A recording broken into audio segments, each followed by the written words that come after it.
ओम नमो भगवते वासुदेवाय। जय श्री कृष्ण श्री हरि विष्णु राधे राधे। देखिए, कल्कि अवतार पर बहुत सारे वीडियो है। लोगों ने सकारात्मक बातें भी पेश की हैं और नकारात्मक भी। लेकिन अभी एक माता जी की एक चैनल है कल्कि करके, तो उन्होंने बार बार वो चीज़ें पेश की हैं कि जब कल्कि भगवान आएंगे तो आग की लपटों में दुनिया जलेगी। और दूसरा उन्होंने बोला कि इतना देशद्रोह बढ़ जाएगा। ये सब कल्कि की पावर है और बच्चे जो है मौत की चपेट में आ जाएंगे और दुनिया ठप हो जाएगी। एकदम से दुनिया अंदर बंद हो जाएगी जब वो अपना चमत्कार करेंगे। तो कल्कि भगवान अपने आने का, जब उनके आने का समय निर्धारित होगा तो सारी दुनिया में महापरिवर्तन आ जाएगा, बुरा होने लगेगा। लोग जो इतना ज़्यादा वो मतलब देखते रह जाएंगे कि ये क्या हो गया। जब सुबह उठेंगे तो सारी दुनिया में महातांडव मच जाएगा। तो देखिए, मुझे नहीं पता कि माता जी की क्या उद्देश्य है, क्या संदेश देना चाहते हैं, उनके सामने क्या परेशानी है, या वो डिप्रेशन में है जो इस तरह की बातें कर रही हैं। क्योंकि डिप्रेशन में आने के बाद भी इंसान अपना फ्रस्ट्रेशन निकालना शुरू कर देता है। वो भगवान का नाम लेगा, ईश्वर का नाम लेगा, और किस तरह से वो अपने अंदर की नेगेटिविटी को निकालता है जो उसके अंदर भरी हुई है। लेकिन देखिए, कभी भी भगवान को लेकर नकारात्मक बातें नहीं करनी चाहिए। वो एक सुप्रीम पावर है और सारी सत्ता उनके हाथ में है, त्रिलोकीनाथ के हाथ में है। कभी भी आसुरी प्रवृत्ति के लोगों के हाथों में प्रभु सत्ता नहीं देते। धर्म के जो रक्षक है वो अभी भी देवदूत बनकर कार्य कर रहे हैं। वो कलेक्टिव एनर्जी अभी भी कार्य कर रही है।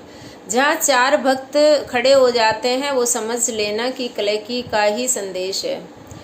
जहाँ पर 8 लोग धर्म की रक्षा के लिए कार्य कर रहे हैं तो समझ लेना कि वो कल्कि का ही संदेश है।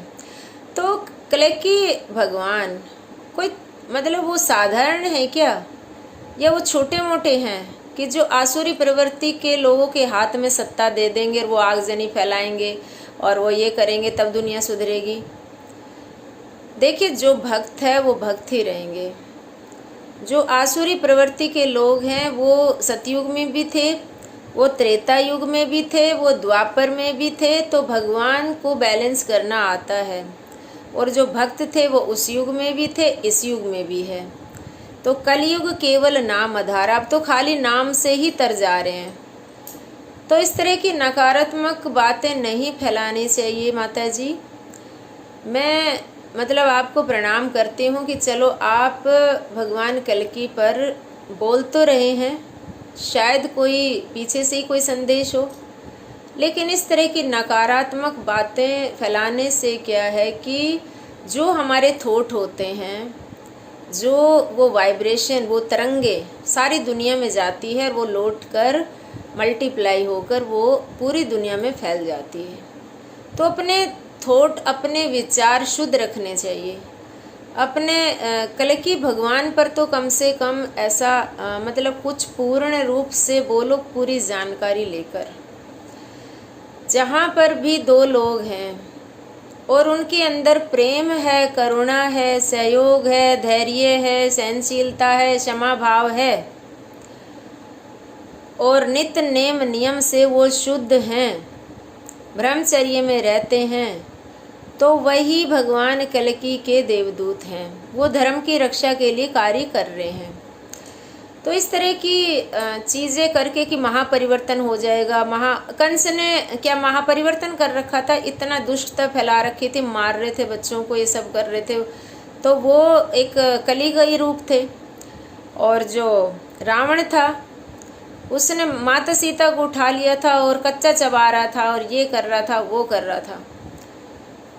तो देखिए, जो ताकतवर चीज़ें हैं वो आसुरी प्रवृत्ति के लोग होते हैं, लेकिन उससे भी बड़ी ताकत देवता लोगों के पास होती है, जो देवता होते हैं, जो देवदूत होते हैं भगवान के, जो धर्म के रक्षक होते हैं, उनके पास महाशक्ति होती है। तो इस तरह की कल्कि अवतार पर इस तरह का कि नकारात्मक नेगेटिव चीज़ें नहीं परोसनी चाहिए, क्योंकि लोग दिमाग में बिठा लेते हैं। तो इस तरह की मैं वही देख रही थी कि ये क्या चीज़ें पेश कर रहे हैं माता जी, क्या चीज़ पेश कर रहे हैं। बहुत सारे उनके वीडियो देखे, बहुत सारे वीडियो देखे, फिर मुझे अच्छा नहीं लगा लास्ट में, क्योंकि इस तरह की नकारात्मक बातें, जैसे मैं पहले ओम शांति ओम को बहुत फॉलो करती थी, लेकिन उसके बाद धीरे धीरे, काफ़ी साल पहले की बात है, लेकिन उसके बाद धीरे धीरे मुझे समझ में आया कि ये तो नकारात्मक चीज़ें हैं, कि ये हो जाएगा। डर के मारे तो कोई किसी के उसको सत्संग को नहीं सुन सकता, कीर्तन को नहीं सुन सकता। ये तो आत्मा का शुद्धतम खेल है, ये तो पवित्रता का खेल है कि हमारी आत्मा किसको चुनती है। तो ये चीज़ें फैलाने से क्या है, नेगेटिविटी फैलती है।